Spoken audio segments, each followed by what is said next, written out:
শত জল্পনা কল্পনার পর বিসিবির নাটক দিয়ে আসন্ন টি-20 বিশ্বকাপে বাংলাদেশ দলের 15 সদস্যের স্কোয়াড ঘোষণা করা হয়েছে।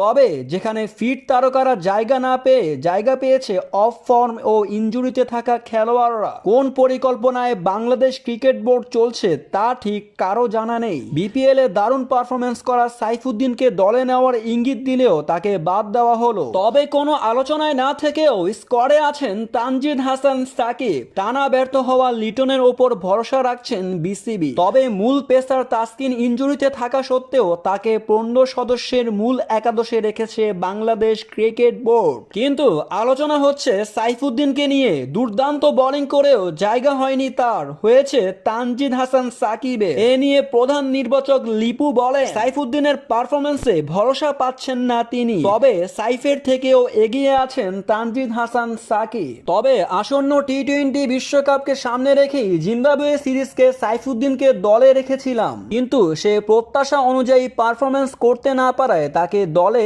জায়গা দেওয়া হয়নি। আর জায়গায় দলে জায়গা পেয়েছেন তানজিদ হাসান সাকিব। তবে আরো জানতে এই চ্যানেলটিকে এখনই সাবস্ক্রাইব করুন।